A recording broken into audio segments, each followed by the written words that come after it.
नमस्कार दोस्तों। जय महाराष्ट्र, जय गो इंडिया, जय गो में एक बार फिर आपका हार्दिक स्वागत है। दोस्तों, आज हमारे एक दर्शक हैं सुनील सूद जी। उन्होंने एक बहुत अच्छा टॉपिक मुझे दिया और मुझे भी लगा कि शायद इस विषय में आपको जानकारी देनी चाहिए। उन्होंने कहा है, सर, एक वीडियो प्राइवेट लैंड सोसाइटी द्वारा बिल्डर अपॉइंट करके एक्विजिशन प्रोसीजर कैसे होता है, उस विषय में समझाइए। तो दोस्तों, आपको मैं बताता हूँ कि ये जो एक्विजिशन स्लम में एक्विजिशन होता है वो Maharashtra slum act 1971 section 14 section 14 के आधार पे किया जाता है। तो पहले ये जो प्रोसीजर है वो एडिशनल कलेक्टर के द्वारा किया जाता था, लेकिन अब ये स्लम रिहेबिलिटेशन अथॉरिटी द्वारा किया जाता है। एक्विजिशन एक्विजिशन का मतलब होता है हिंदी में अधिग्रहण। अधिग्रहण यानी अर्जन करना, किसी चीज़ को छीन लेना। और मराठी में बोलते संपादन, तो कब्जा। तो दोस्तों, सबसे पहले बताते हैं अधिग्रहण क्या है। अधिग्रहण का मतलब ये होता है कि एक प्रॉपर्टी या कोई वस्तु जिसको हम दूसरे से छीन के अपने कब्जे में कर लें, वो अधिग्रहण यानी संपादन यानी कब्जा। तो वो अधिग्रहण है। तो सरकार कोई भी प्रॉपर्टी अगर वो प्राइवेट हो और उसे ऐसा लगता है कि इस क्षेत्र में कुछ सार्वजनिक मूलभूत सुविधाएं उपलब्ध करानी है, तो सरकार उस प्रॉपर्टी का एक्विजिशन मतलब अधिग्रहण करती है। और वो किसी भी उद्देश्य से करे, वो सरकार किसी भी उद्देश्य से करे, वो सार्वजनिक हित में ही समझा जाता है। तो दोस्तों, प्राइवेट ज़मीन का अधिग्रहण एसआरओ द्वारा नियम क्या है, ये हम आपको समझाएंगे। दोस्तों, प्राइवेट ज़मीन को एक्विजिशन करने के लिए, तो दोस्तों सबसे पहले मैं बताता हूँ अधिग्रहण किस ज़मीन का किया जाता है। दोस्तों, वो ज़मीन जिस ज़मीन का मालिक प्रॉपर्टी कार्ड में मौजूद है पर वास्तविक में उसका पता ही नहीं है, वास्तविकता में उसका पता ही नहीं है। और कितने लोग ऐसे हैं कि जो ओरिजिनल मालिक से प्रॉपर्टी खरीदे हैं, लेकिन उन्होंने अपना नाम प्रॉपर्टी कार्ड पे नहीं चढ़ाया है, यानी रिकॉर्ड पे उनका नाम नहीं आ रहा है।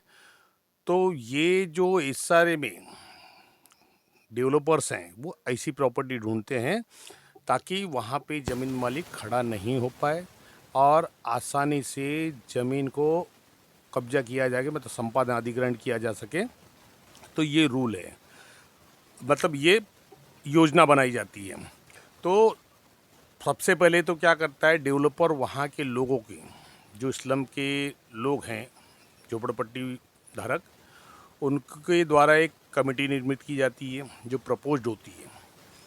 और उसके बाद डेवलपर वहाँ पे एसआरए को एप्लीकेशन करते हैं सोसाइटी द्वारा कि भाई ये ज़मीन प्राइवेट है, लेकिन यहाँ पे जो भी है मूलभूत सुविधाएं उपलब्ध नहीं है और हम एसआरए में पक्के मकान चाहते हैं, तो इस ज़मीन का अधिग्रहण किया जाए।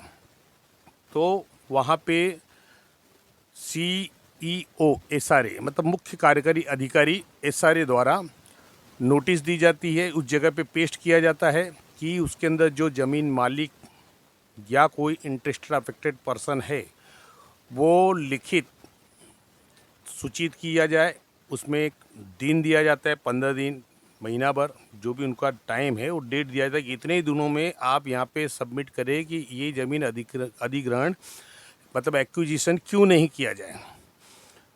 उसके बाद जब ये ऑब्जेक्शन सजेशंस पूरा हो जाता है तो जो व्यक्ति उस चीज़ में ऑब्जेक्शंस लेता है तो वहाँ पे सोसाइटी की और उन व्यक्तियों की सबकी हेयरिंग ली जाती है और उस पर सुनवाई होती है।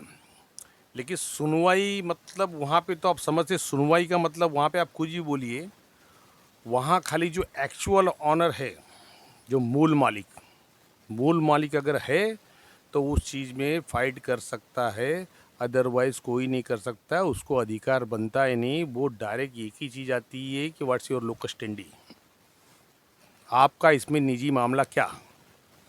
तो इस हिसाब से ये चीज़ की प्रक्रिया होती है और उसमें ऑर्डर्स पास किए जाते हैं। उस ऑर्डर पास करने के बाद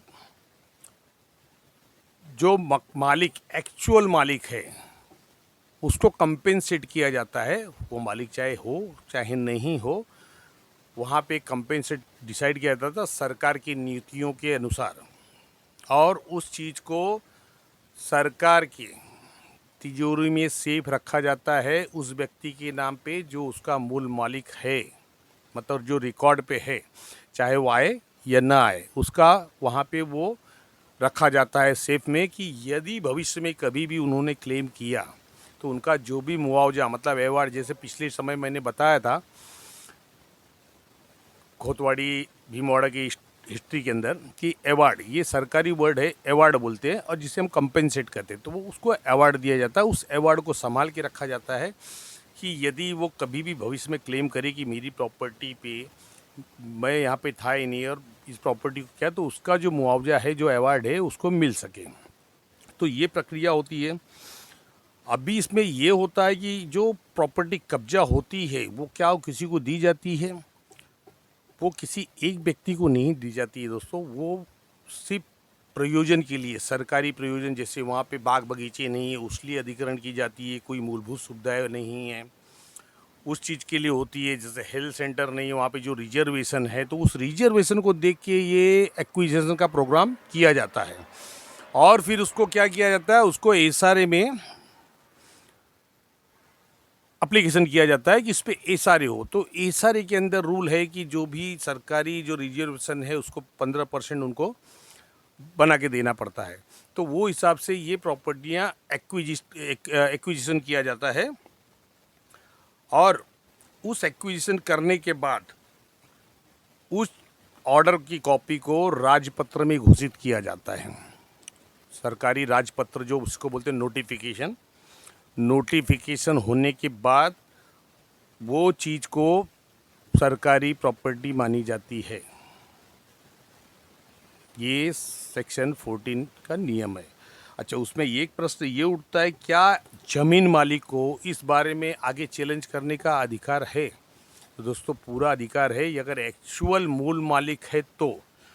अदरवाइज अगर वो मूल मालिक नहीं है तो वो आगे चैलेंज नहीं कर सकते हैं, क्योंकि मैंने पहले ही बताया कि आपका अगर वहाँ पे जो भी मालिक है का प्रॉपर्टी कार्ड वगैरह में नाम है तो वहाँ पे उसका अधिकार बनता है। अदरवाइज़ वहाँ पे सीधा नो लोको स्टेंडी करके आपका केस उड़ा दिया जाएगा कि आपको लड़ने का अधिकार ही नहीं है, कि आपका यहाँ पे कोई निजी ये है ही नहीं, निजी मसला है ही नहीं।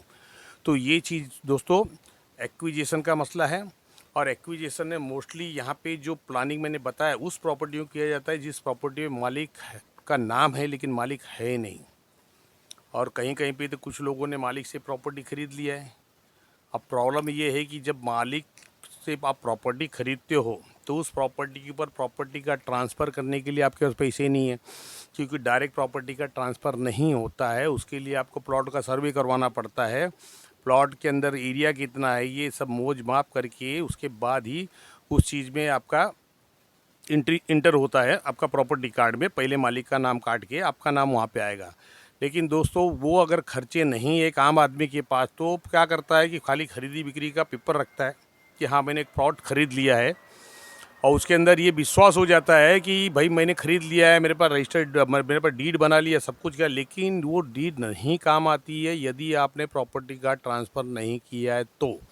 क्योंकि एक्विजिशन सेक्शन 14 इस्लामिक के जो एक्विजिशन रूल्स है उसके अंदर ये चीज़ आपको काम नहीं आएगी।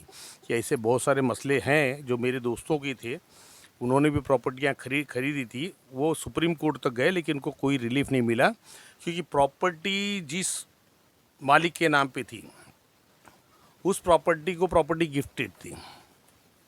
इन लोगों ने प्रॉपर्टी कार्ड पे कभी नाम बना डालवाया नहीं, तो इसके लिए उनको वहाँ से निराश होकर आना पड़ा। तो ये जो चीज़ें हैं ये प्रॉपर्टी अधिग्रहण का मामला है कि प्रॉपर्टी कैसे अधिग्रहण किया जाता है, मतलब कब्जा कैसे किया जाता है। पहले टाउन प्लानिंग स्कीम में एक्विजिशन एक्ट है, वहाँ भी सेम प्रोसीजर है। इसी तरह प्रॉपर्टियाँ कब्जा की जाती है जो लोगों की, लेकिन उसको दिखाया जाता है कि ये हम सार्वजनिक हित के लिए कर रहे हैं, सार्वजनिक हित के लिए की कर रहे हैं। लेकिन दोस्तों इसके अंदर एक प्रॉब्लम ये आता है कि जहाँ अगर मालिक है, ओरिजिनल मालिक है, तो यदि उस जगह पे सार्वजनिक हित के लिए एसआरए करना है या डेवलपमेंट करना है या कुछ भी करना है, तो डेवलपमेंट करना है तो मालिक से परमिशन लेके ही करना चाहिए। यहाँ पे पहले नोटिस निकलती है, अब नोटिस के बाद वो पहले डिसाइड हो जाता है कि भाई ये प्रॉपर्टी कब्जा करना है, लेकिन मालिक के पास चांस है, जो ओरिजिनल मालिक है वो चैलेंज करता है। और बहुत सारे ऐसे केसेस आए हैं जिसके अंदर उनको जीत भी मिली है। लेकिन यहाँ मोस्टली ऐसे मैटर में होते हैं जहाँ पे मालिक का नाम है लेकिन मालिक नहीं है। तो दोस्तों आज सुनील सूद जी की रिक्वेस्ट पे ये वीडियो बनाई गई, लेकिन उनका मुद्दा बड़ा अच्छा था, तो मुझे ऐसा लगा कि शायद आज के दिन हम इसी विषय पे बात करें, क्योंकि ये बहुत गहरा मुद्दा था जो लोगों को समझना चाहिए। कि बहुत लोगों के मुझे फ़ोन आते हैं कि सर हमारी प्रॉपर्टी प्राइवेट है और उसके ऊपर ये सोसाइटी बना के एसआरए कर रहे हैं, और मालिक जो है, मालिक ने 3-4 लोगों को प्रॉपर्टी बेची, ये केस चालू है, तो हमारा क्या। तो ये सब मसले आते हैं। लेकिन जो ओरिजिनल मालिक है दोस्तों, कोर्ट की भी बहुत सारे ऑर्डर्स भी रिसेंट में भी आए हैं कि प्राइवेट प्रॉपर्टी जो होती है, आपको एसआरए में पहले तो प्रॉपर्टी स्लम डिक्लेयर होना चाहिए।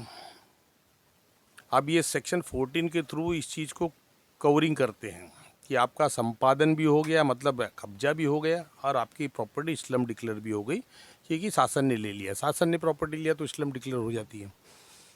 तो ये चीज़ें इसके अंदर आती है। तो दोस्तों मैंने आपको बता दिया, इसमें कोई त्रुटि होगी तो आप मुझे कमेंट कीजिएगा और वीडियो कैसी लगी ये बताइएगा। और जो भी नए दर्शक मुझे देख रहे हैं तो सर देखिए मत, मेरा रिक्वेस्ट है कि ये नीचे जो लाल कलर का सब्सक्राइब का बटन है उसको दबा दीजिए। उसको दबाते ही जादू होगा और एक घंटी आएगी।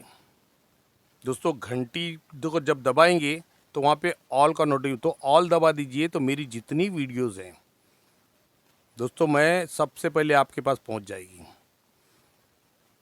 तो मेरा अनुरोध है कि मेरे चैनल को सब्सक्राइब कीजिए, लाइक कीजिए और शेयर कीजिए, ताकि जानकारी दूर दूर तक जाए और लोगों में जागरूकता आए।